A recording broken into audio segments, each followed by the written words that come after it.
Lanier and Tami, thank you so much for joining us. Thank you for having me. It's an honor to be here with two of my favorite people.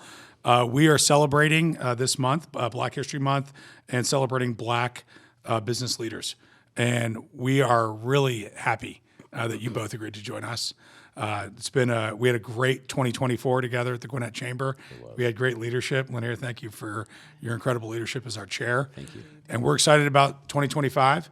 And this is our first podcast of the year recording. So it's really exciting to be both with you, both of you today. Let's start off. Tami, tell the audience a little bit about yourself. Okay, well, I'm Tami Wilder. I am the co-CEO of Positive Impact International and Gwinnett County Safe Place.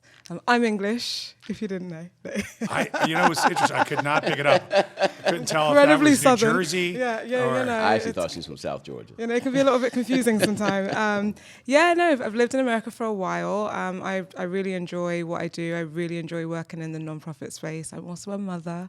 I've got 4 beautiful children. What else do you want to know about me? You have been in Gwinnett for a long time. I have, yeah. And how long has it been? 22 years. Okay. Yeah. Wow. It's longer than I thought.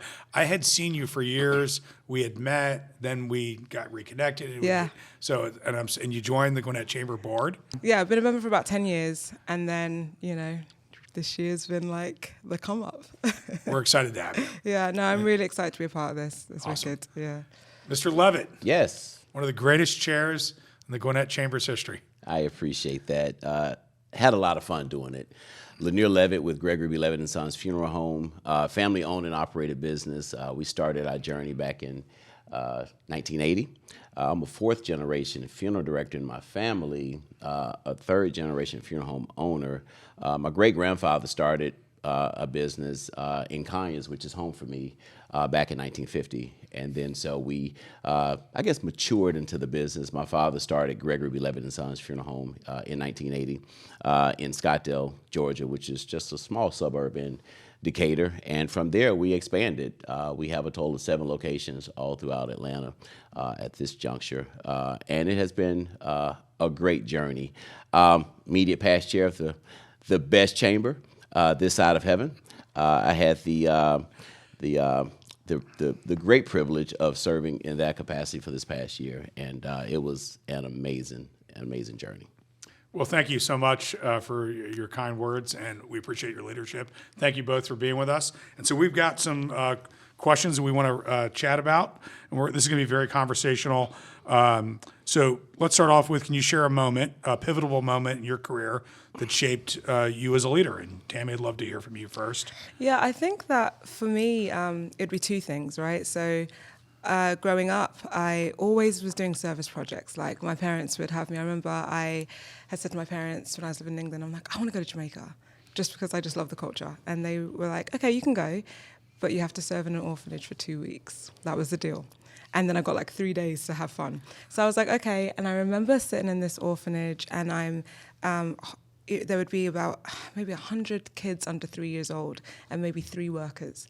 And they were understaffed, right? So our job was just to go sit there, rock these babies, feed them, change them. And I remember sitting there holding this one baby and thinking, I don't know what it is exactly I'm going to do, but it's going to be with children and it's going to be with serving kids. Fast forward, I knew that I wanted to work with underserved children and families. I wanted to figure out where the gaps were, right? And so I think that I just knew that I wanted to do something that was going to be impactful and make a difference. And then I would say the other part of it is the past couple of years, I had that moment where I'm like, I think I've really figured out what my ta-da moment is, and it was to work collaboratively with other people and to unite, whether it be businesses, whether it be nonprofits, because I, through my journey, have figured out that I can't do this by myself, right? Our community is so huge, the needs are so huge, and we've got to do it together. We've got to figure out ways that we can all work together from other angles, and we can be more impactful that way. So I would say that was like my changing moment. That's wonderful. Yeah. We can go further together. 100%. 100%. Yeah. And it's nice when you realize that. Yeah. And there gets to a point in your career where you're driving and I can do this, And then you just realize I can collaborate. Yeah. And so much more can come out of We it. can just be so much more impactful, right? I am very impressed watching you and other nonprofit leaders collaborate. It happens all the time. It's really cool. And I've never seen a group of people work together that are not in competition with each other. Yeah.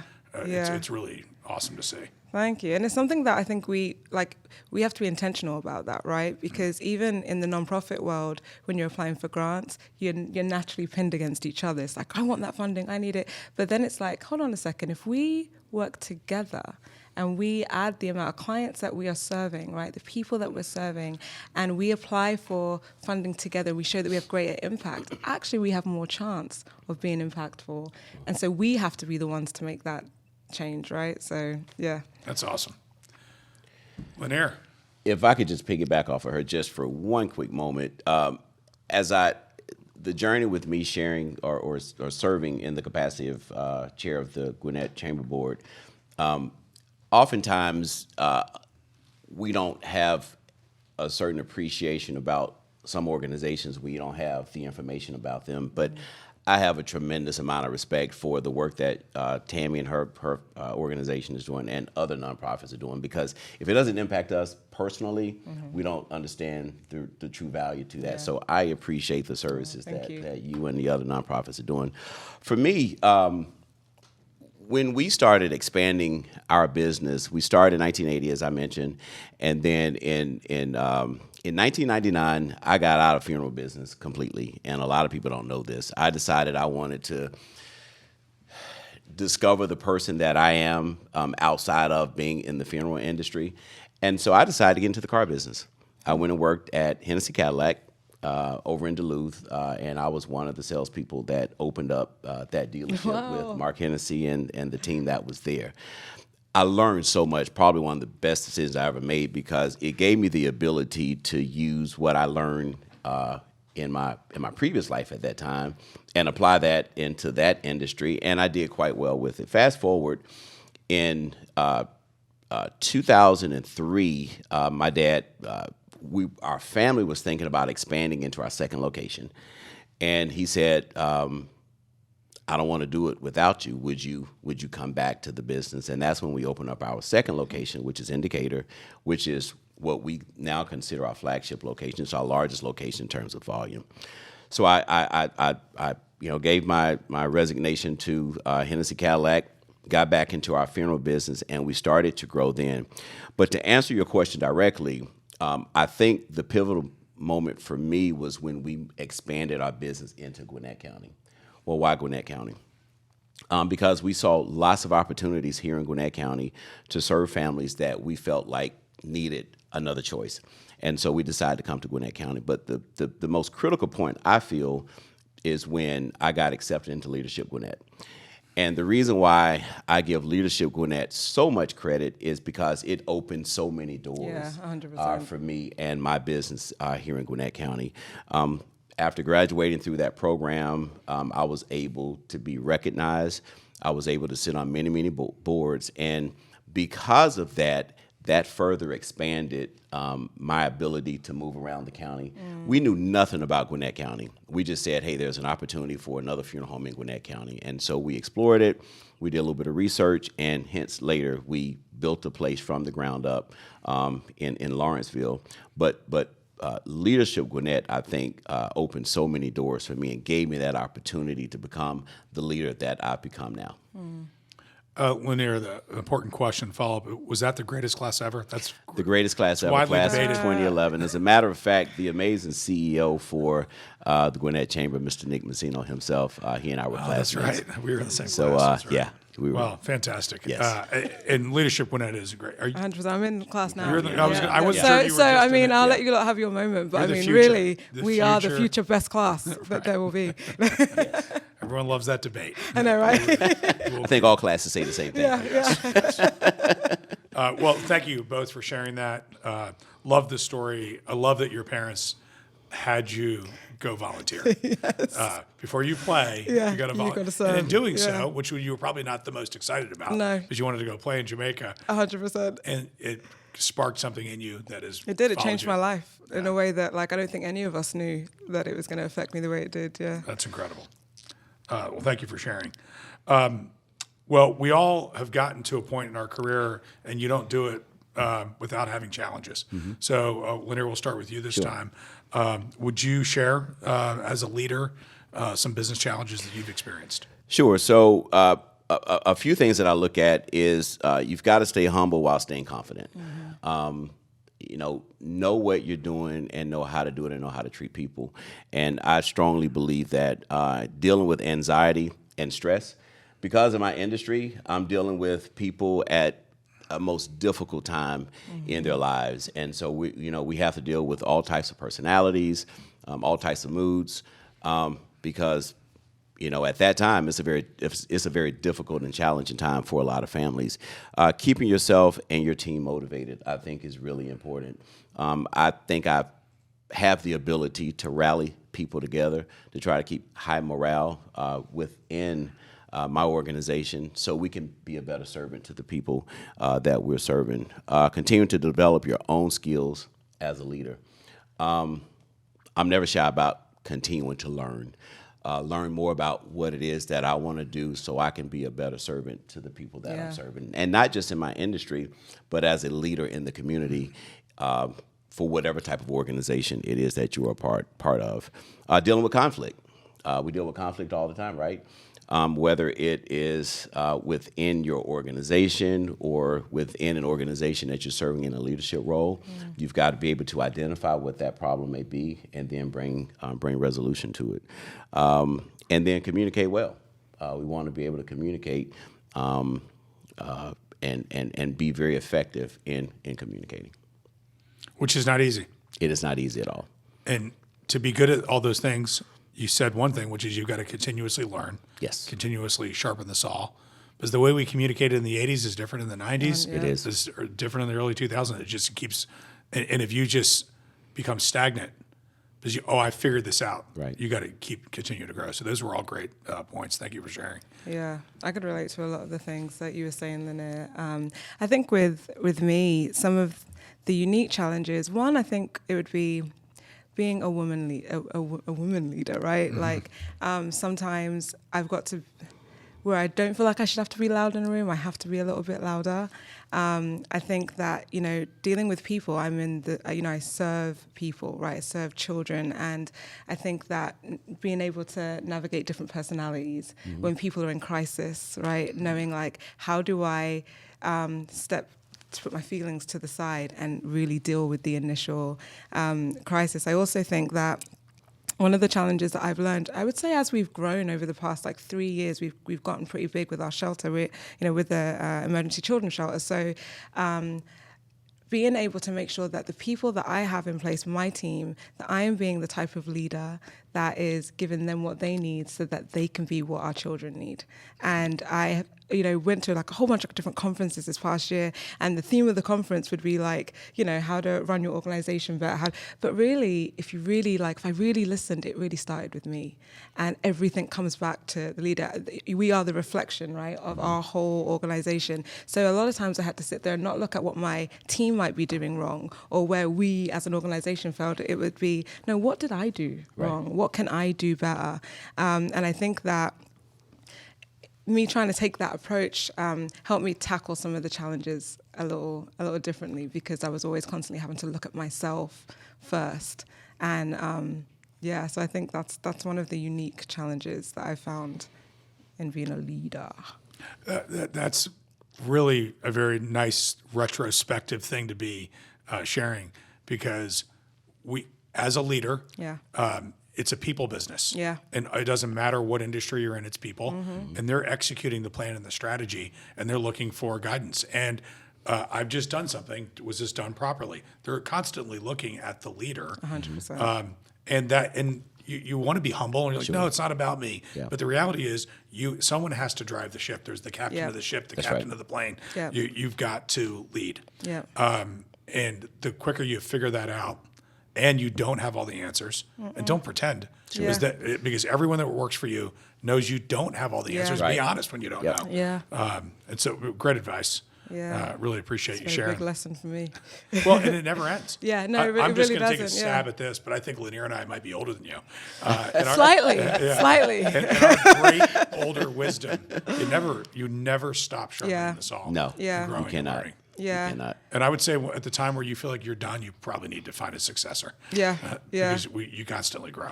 And I think another thing for me was also like remembering what my mission was, because I think that it's so easy to be knocked off track, right? To be distracted. And I always had to come back to like, what am I doing this for? Like, what is the mission? What's my goal? And that way it would help me navigate different conversations, be in rooms that maybe I was really uncomfortable being in. But I had to come back to, why are you here? What are you doing? And I know for my organization, it was more awareness, right? I can't ask people to support us if they don't know what they're supporting. Right. And I've got to be able to translate the message of like what the needs are in our community, so that I can get the results, right, that I'm needing. And so those are some of the things that I've had to learn, like, okay, come back to the start. You know, I might not have it all right the first time, but I can make mistakes and we start again. You know, as long as we finish strong, that's all that matters, right? Right. And you just keep trying. Yeah, right. just keep trying. Try not to repeat the same mistakes. 100%. That's some advice, Yeah, right? yeah. Well, we are here in the coming month celebrating Black History Month, and I'd like for both of you to share. Tami, we can start with you this time. If you could share with you, what does it mean to you? What does it mean to your business? And just your thoughts. Yeah. I really love this question because I said in the beginning, like, I'm British, right? So I think being black in England is very different. Being black in America is very different. Being a black woman in America is also very different, right? And then being a black business leader, there's a lot of different levels to this. Yeah, a lot of tears. But when I read this question, and I just thought for a second, and the first word that came to my mind was resilience. And I think that Black history, Black business, there's a like a resounding sound of like resilience. We have to be resilient. We get a lot of no's. A lot of people get no's, but sometimes I feel like we get a few more no's than others, right? Having to have that pressure of having to be excellent, right? Like not like, and we should all want to be excellent. We should all want to be our best, but sometimes it's like the expectation of having to be a little bit better because we've got a bit more to prove sometimes. It shouldn't be that way, but you know, I think that one of the things that I love about Black history is I've learned a lot about just some of the great inventions and the people that were behind some of the most amazing things that we use every day, right? And in England, they definitely really didn't talk about who was behind it. And so being in this country, the fact that there is a month dedicated to Black history. And for me, I've learned a lot, even though I'm Black, I've learned a lot about the history of our people and the great things that have happened. And then I think in terms for my business, for the kids that we serve, it's so important that we are constantly showing them not only historical people of color that have done amazing things, but people today. So I love it when I can introduce the kids to Lanier, to introduce the kids to different business owners that are my friends that are Black. And I can say to a lot of the kids in my shelters are minorities, and I can say to them, there's no excuse. There's no excuse. Everybody has struggles, right? But for them to be able to see someone that looks like them and to be like, wow, they run this business, that business. And, you know, I think it's inspiring. I think we've got to do more of this, right? Like, I just think Black history, I feel inspired, I feel motivated, and I feel like we can always focus on what we don't have, and we can focus on some of the injustice, but then we can focus on the greatness, right? And so I feel all You that. can't forget about either. Yeah. And you need to... It's the balance, right? It's a balance, It's right? the balance, yeah. If you focus on one or the other and not a balance, you're going to get off balance. Yeah. Have you had a chance to visit the Black History Museum on the Oval in D.C.? In D.C., no, I haven't, but I've Lanier, heard have a you? lot about I have it. not. My brother and a few other folks in my family have had an opportunity to visit it, and it is a must-go-to place to visit, from what I've been told. That's what I've been told, Yeah. yeah. And it's funny because, you know, when I think about what I do, I'm for the people, meaning any people, right? Anyone who is underserved, any injustice, I don't care who you are, what color you are, I'm for you, right? And I think that when I look at some of the greats that were doing what I'm trying to do, right? Speak up for the people that can't speak for themselves, right? And I look at the adversity, then you're not going to be the most liked person. You're not going to be the most popular person. Sometimes you say some things that are going to rub some people the wrong way. But I feel inspired, right? That like, you got to go through the trenches sometimes for great things to happen. And we've got so many wonderful examples of people that, you know, took a chance and stepped out and said, you know what, no one else is speaking about this, but I'm going to. And I'm going to make sure that ways are being made possible for all people, right? And so, yeah, I get really excited about this because I just feel like, yes, this is how it should be, right? So I love it. I feel like Tami's been walking around in my mind because all of the highlights that she just mentioned were things that I wanted to talk about as it relates to Black History Month. Resilience. Yeah. Can't talk enough about that. Yeah. Unfortunately, we have to work twice as hard to accomplish the same thing. Yeah.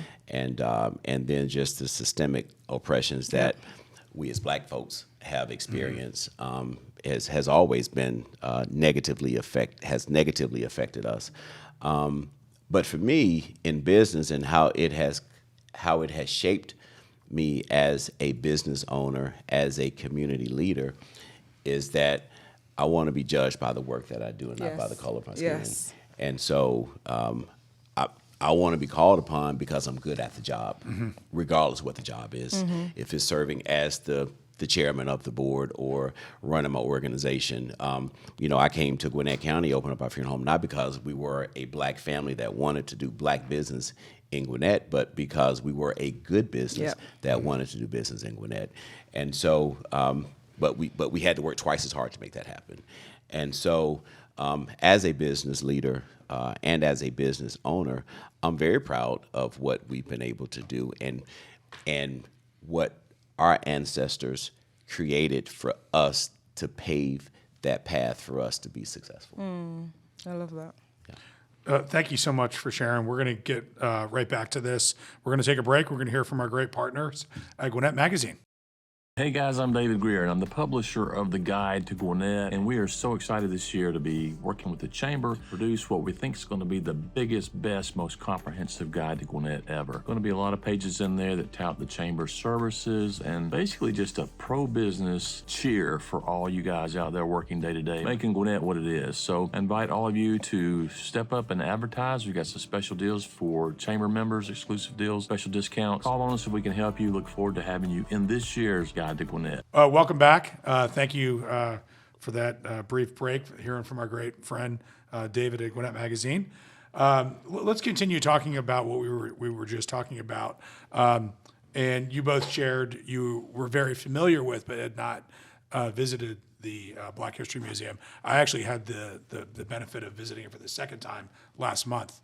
And the first time, and I'll just explain to you physically, it is a beautiful building right on the Oval, right adjacent to the Washington Monument, right across the street from the also brand new World War II monument. And it's 3 floors below ground and then 3 floors above ground. Wow. And if you want to do it kind of in chronological order, you start at the bottom. Well, on one of our Washington, D.C. fly-ins a couple years ago, a group of us went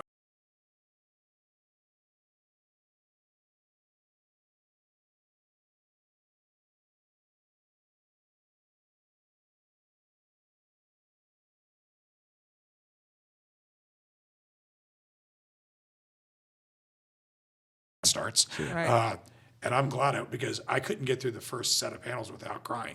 And I didn't want to cry in front of other people anyway. I was trying to be a tough guy. And it was a tough experience. Sure. And so I did the whole first floor, and then I got up to the second floor, and we ran out of time. It was probably the Jim Crow laws was the second floor. Well, the next time I went, which was a month ago, they had an exhibit that was kind of global Black history and oppression.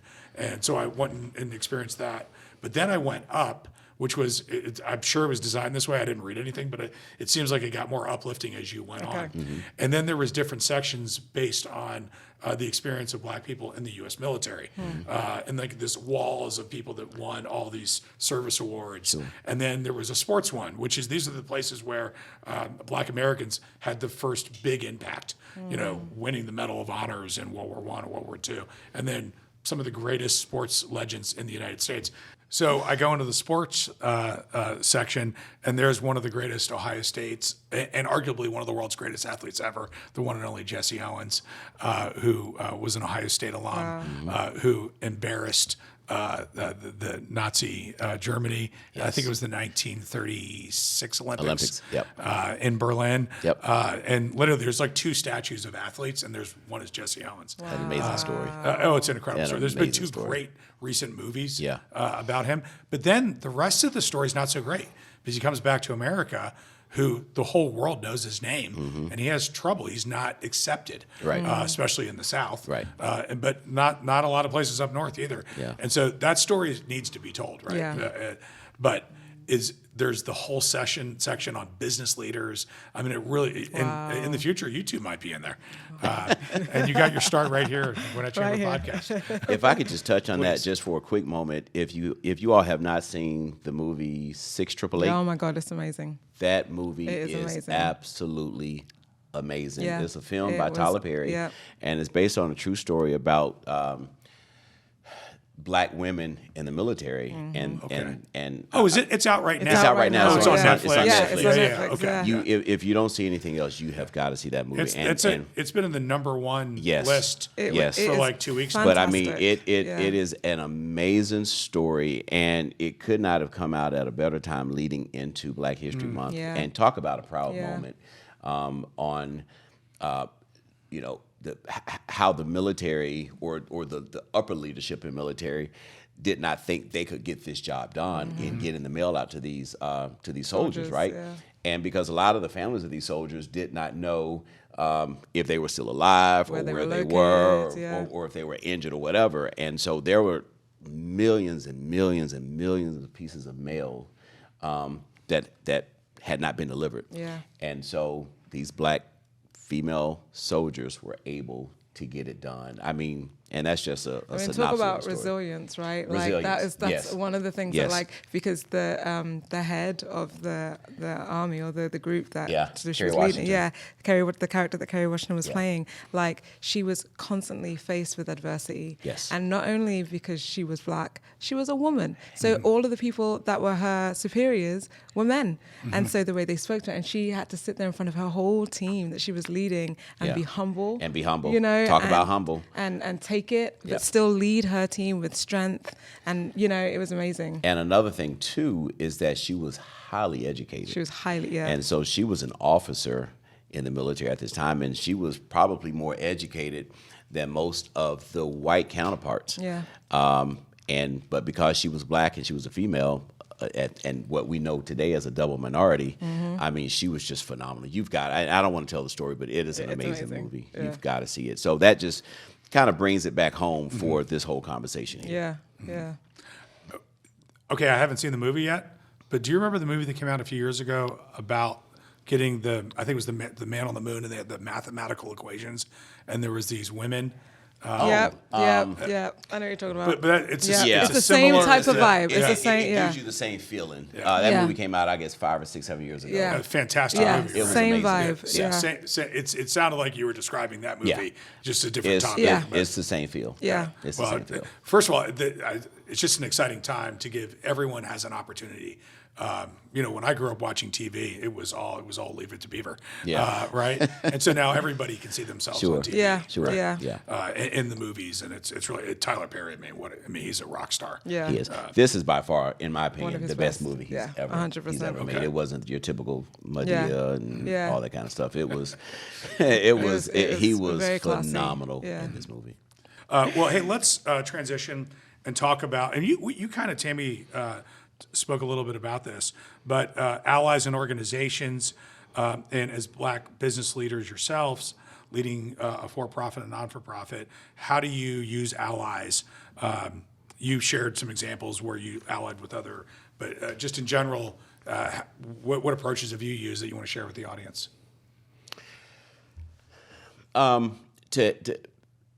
Fundraising is always a big help. For example, and I say fundraising,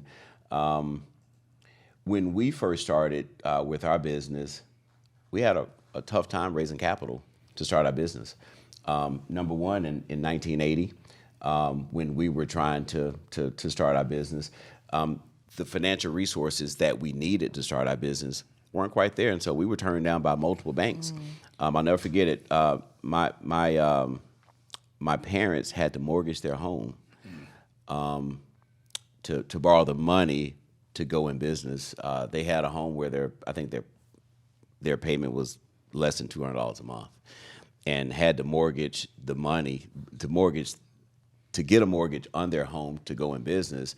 And their mortgage went from $200 a month to about $800 a month. And back then, that was a lot of time when there were a lot of unknowns. So I think fundraising or raising capital to start business is always important, particularly for a minority-owned business, or any business, but particularly a minority-owned business, because just the resources. You're a well-known, multi-generation, well-established business. You're a black business owner. Your father is a black business owner. Sure. Today, if you want to go seek capital, would you have and I hope the answer is yes, but I'm going to ask it anyway. Would you have a very different experience? Your dad had to bootstrap his business, your dad and mom. So the short answer to that is not a problem. At our second location, which again is our flagship location, we're doing a $5 million renovation. We were able to close that loan in about 2.5 weeks. So things look a lot different for us now. Good.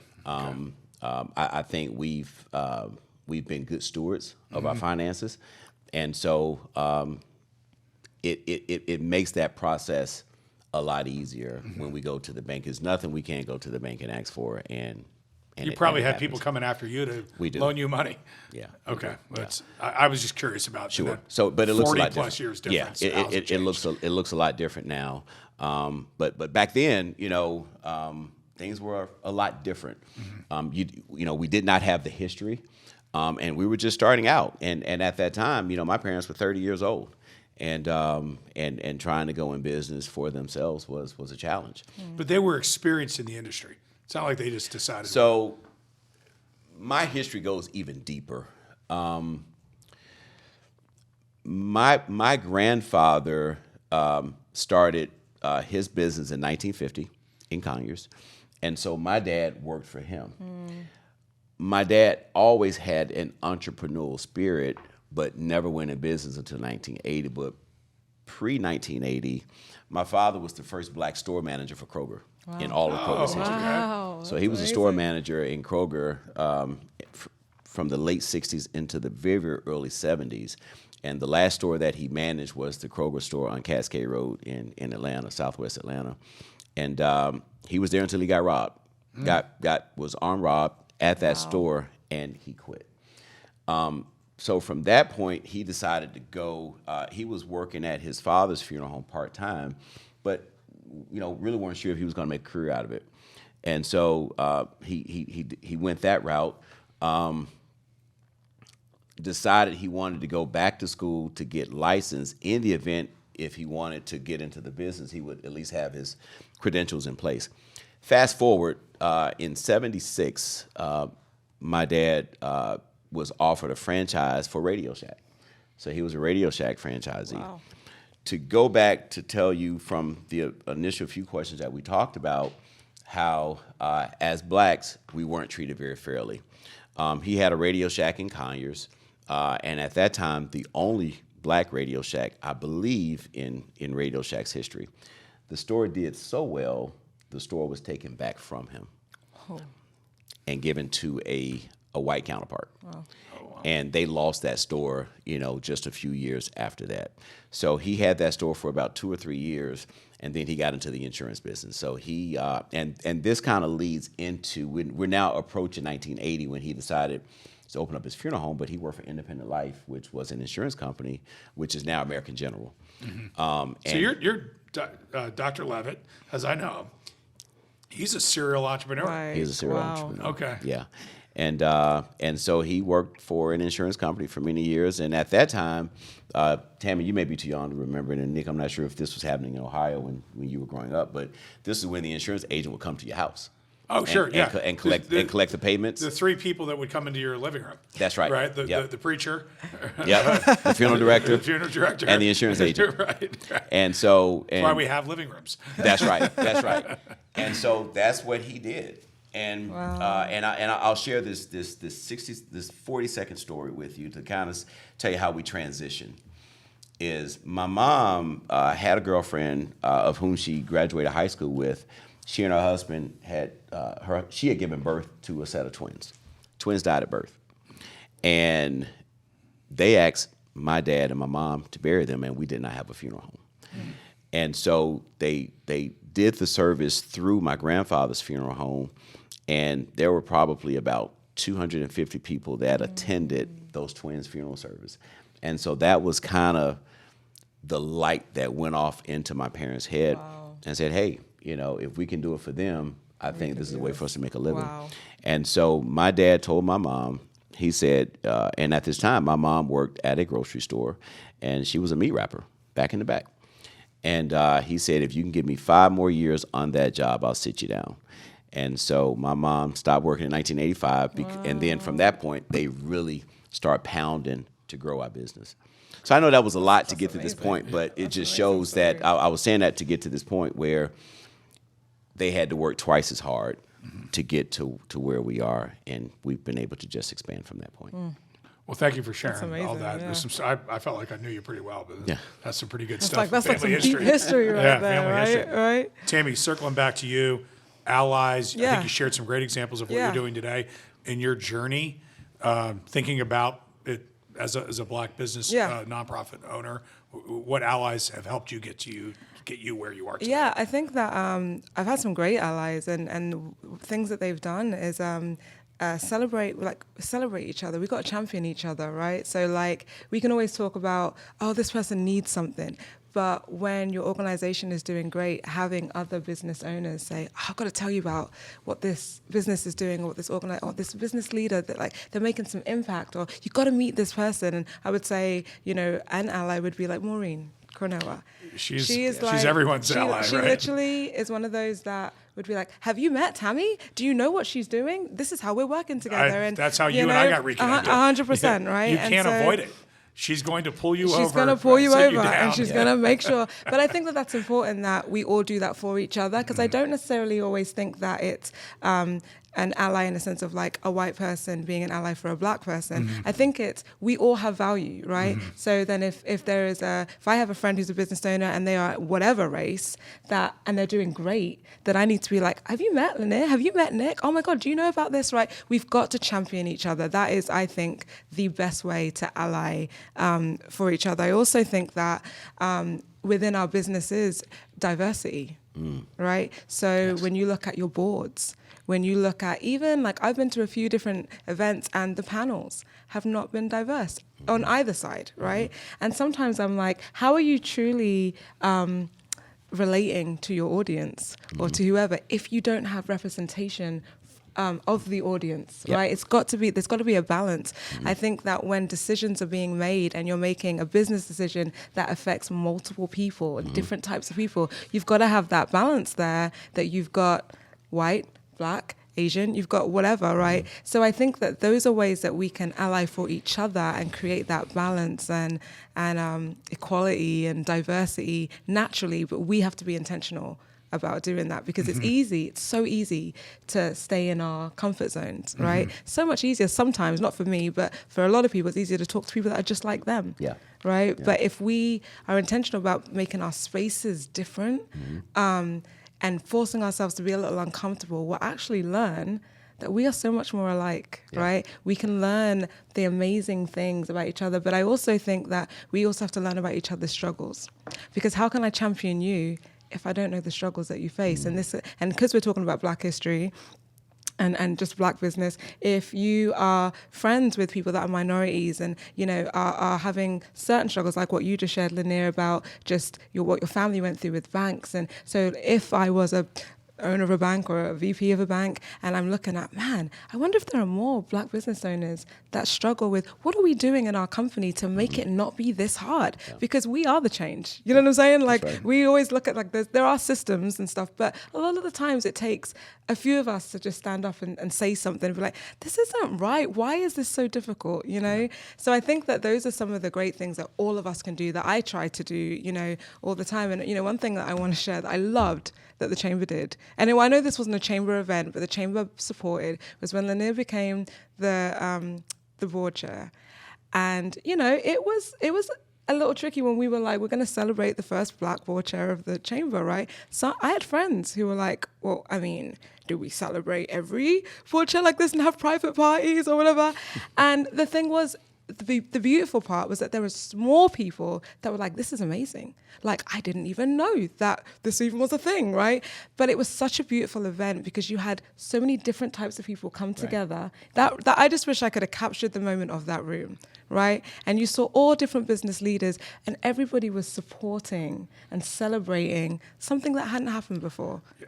Tami, You know? we're going to use this podcast. I'm going to share something because people like to talk about humility. He actually walks the walk. didn't want it. He did not want it. I know. When him and I, over a year and a half ago, talked about, well, it was more than a year and a half ago, Yeah. because you have to be the chair-elect for a year. Right. Right.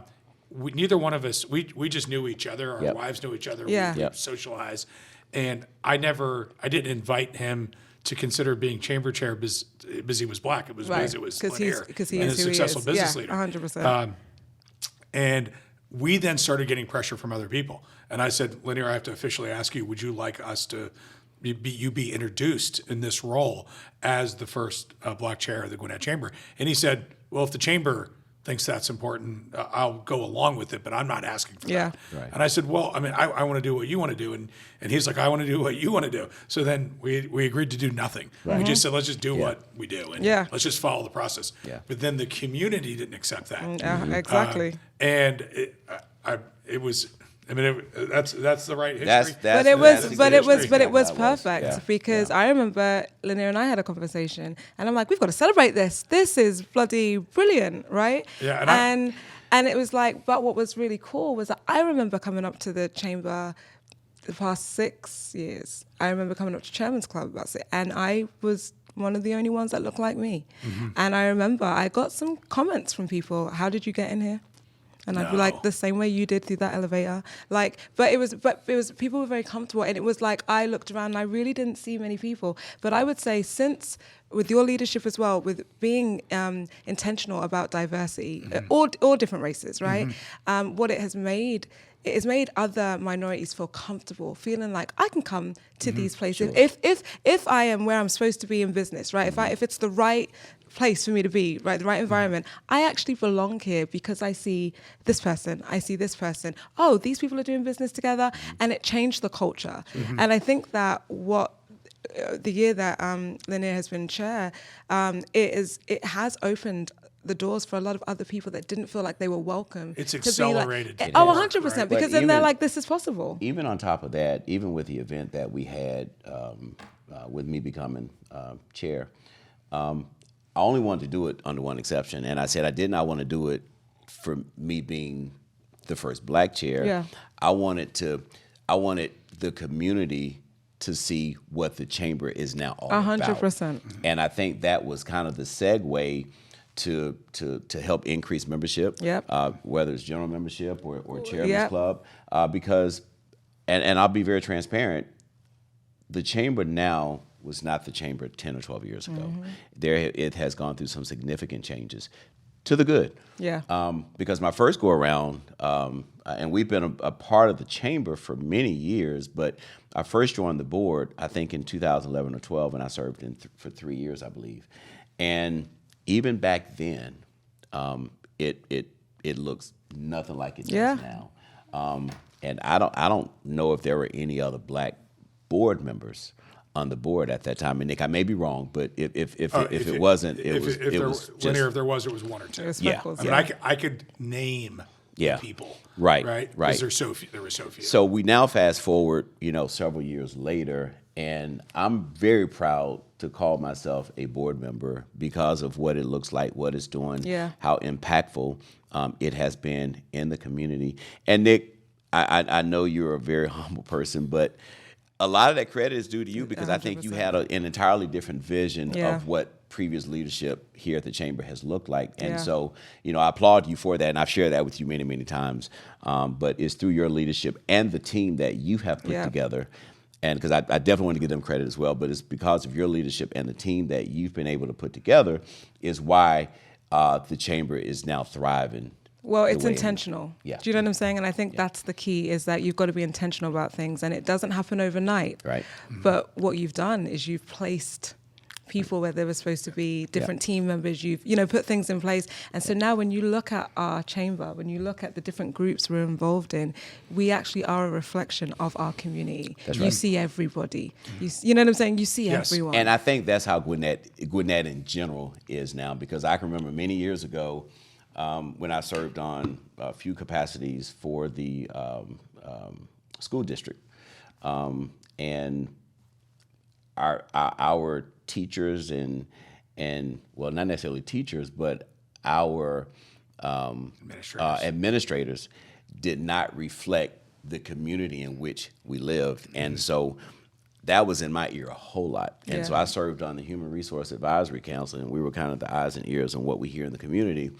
And much credit to Mr. Wilbanks. He was very intentional about changing that. But I think the one person that spoke up about that was Dr. Richard Haynes, who pastors Salem Baptist Church over in Lilburn. And I remember very vividly sitting in a meeting and saying, Mr. Wilbanks, this is what needs to change. And so he was very intentional about making sure that, when you had these black boys in these schools and the only black men they saw in the school were the janitors, that's a problem. Yeah. That's a problem because it's hard for that child to really look up to a janitor. And not saying anything's wrong with that, but they want to see somebody in a leadership role. Yeah. And so Mr. Wilbanks was very intentional about It's changing important. Those optics. Be intentional, be consistent, Well, thank you for your earlier accolades. Thank you for sharing your impact of the school system, and it doesn't go unnoticed. I did want to just respond to one thing. Sure. The work that we did in the last 5 years of the chamber, you need someone to lead it, and I was happy to be a part of that. I'm glad you mentioned the team. All of our staff has been involved in that as part of that. But I've had people mentor and coach me, you being one of them, Lanier, Demetrius Jordan, Fred Dawkins. I could practice and run ideas by them, knowing that you weren't gonna judge me. Sure. I would be like, okay, I'm gonna say the wrong thing. I don't want to put my foot in my mouth. I'm fine putting my foot in my mouth in front of you or those other folks that were helping me. Yeah. And I trusted all of you enough to coach me to get it right. Yeah. You don't want to publicly make a mistake. Yeah. And anything is uncomfortable when it's new. It's just like a sport. Yep. You're not good at everything. You got to practice. Yep. And so what I can talk about eloquently now, I was very uncomfortable 5 years ago. But I did set out when the board hired me. They hired me as a chain agent. They told it was very clear. And I had a 5-year plan. And interestingly enough, I take the job in the summer of 2019. And then the summer of 2020, we know we all experienced that together. I was able to accelerate a 5-year plan in about 12 months. Wow. Because who's going to get in the way? Yeah. I thought I'd have to be a little bit more careful. Yeah. The Band-Aid was ripped Yeah. off. We were changing. And what I was taught, what I've learned, I read. I had people, Demetrius suggested so many books. Might read this and people will take you seriously. Understanding the black sororities and fraternities. I didn't understand really what was going on there. Yeah. I figured it out. Yeah. You research. Yeah. But no tokenism. My goal was do things in threes because when you were there, you were alone. When you would step into a chairman's club, you were alone. You didn't see another black female. Right. By the way, I appreciate so much you mentioning females because I think it's hard to be a female leader in America and really the world. Yeah. I'm a big fan of the book Lean In. And I suggest to a lot of people to read it all the time. It's a great book on female leadership and the struggles for women. But trying to do it authentically, I think that's a term that you mentioned earlier, Tami. And I just got people together, and we built the team that we built, and you were both part of that. You were part of it. You were part of the solution. And I'm glad you're both here. I do want to. We're going to wrap things up, and I want to wrap it up with a question. You're dramatically younger than us, Tami, but you're still not maybe technically a young person anymore. I don't, Look, I'm in the 40s and over. You're not eligible for Gwinnett Young Professionals. Right. Let's just say that. Exactly. But let's hope there's some 20 and 30-year-olds listening to this podcast. Any advice for them as they're? I mean, it's a different time for them. Yeah. My kids are in their 20s. They grew up in diverse Gwinnett County. Yeah. I mean, they have it's a different paradigm for Yeah. them than it is for us. But let's think about the 20 and 30-year-olds. Any advice for them before we close? What I tell my kids all the time, and our kids were about the same age, and a lot of what I experienced, and granted, I didn't experience segregation, but on the other side of it, as a young man, I grew up around it in a small town of Conyers, Georgia, and then we eventually moved closer to the city. So I did have some experience of racism and things of that sort, but with my kids being future leaders, is the quote that I like to use with them quite often is plan your work and work your plan. And so it's almost like having a blueprint of how you want your life to look like, and then just follow that blueprint. And I think that is just a true recipe to success. And so that's probably what I would tell them, and I think that's easy for them or a young person to understand. Yeah, and I 100% agree with that. I think for me, every day I'm around young people, right? So the kids in my shelter, all teenagers, my own children, teenagers, and I think that I always think like, what did I need someone to tell me, right? When I was, let's say 17, 18 to like my late 20s. And I think never be afraid to be who you are, right? We're constantly going to be put in situations and in rooms that challenge us, that we feel alone, that we feel, and I think that you have to be your authentic self, but you also have to learn the room that you're in, right? So with me, I have tattoos and piercings, and that's one thing that is just not going to change about me. But I had to learn as a younger professional that I could still be me, but there was a way that I had to still dress so that I would be accepted and respected, right, as a professional. I think that I also tell all of the young people I work with, like, surround yourself with people that are better than you. Right? If everyone's right here, and let's just say, when we're young, we're all kind of at that level where we don't really know. If you surround yourself with that's what you'll be. If you are constantly surrounding yourself with people that challenge you to be better, even in your friendships, your business mentors, your business relationships, always surround yourself with people that inspire you and challenge you to be better, right? Because then you're going to be aligning yourself with that mission of whatever. If you say, I want to be this in 5 years, are you aligning yourself today to be in that position? And if you're not, realign, right? Like just realign, that's all. But we constantly have to self-regulate, and we have to keep checking ourselves. Yeah. And I just think that the other thing is, it's okay if you have a plan and it changes, as long as you're still working a plan, right? Sometimes the mission may be the same, but the route may be different. It's no different to when you're driving, you get stuck in traffic, and the destination is the same, but Waze says, no, you actually need to go this way. As long as you're going in the right direction. As long as you're moving. It's okay if there are little setbacks. And I think you had mentioned, Nick, earlier, being okay to learn from your mistakes. That's sometimes the best way we learn, right? So I think I think we put a lot of pressure on our young people to have it all together and to know. And sometimes people get imposter syndrome where they're faking it. And it's like, no, it's okay to be like, I don't know. But if you're surrounding yourself with people that do, and you've got your mentors that say, hey, don't say that. Or maybe you should say it this way next time. And then the last thing I would say is relationships, right? Relationships are so important. Right. If you build relationships, genuine relationships with people, you never know where that will play out in your future, where you say, down the line, you need a reference, and you're like, I was speaking to this one of my friends, and you may have years before not known how your paths were going to cross, but build relationships with people, be genuine, be authentic, and I just feel like life will play out the way that you truly want it to, but you just got to be willing to work that plan. I think life's best lessons are when you make a mistake. When you make a mistake. Because those are the things that you'll remember. Oh, yeah. It's oftentimes you don't remember how you got to your level of success until you remember about the mistakes that you made along the way. There's valleys. Yeah. So, Lanier, you're saying you did not have it all figured out when you were in your 20s and 30s, and you made some mistakes and learned from it, I did. and you readjusted your plan. Yes. And you let the app have you go down a Yes. different road. I didn't readjust my plan because this is all I've ever done, other than the year and a half when I left to get into the car business. But I knew as a kid, and I was that one kid who was always with his dad, and you know that's my mentor. I mean, that's my guy. That's my dude. And By the way, I'm not surprised with it. We never talked. My dad too. Yeah, I yeah. was his shadow. Yeah, I mean Yeah, mine that's too. that's Both my my guy. parents. Those And were my guides. Yeah. It's interesting because he and I are so much alike.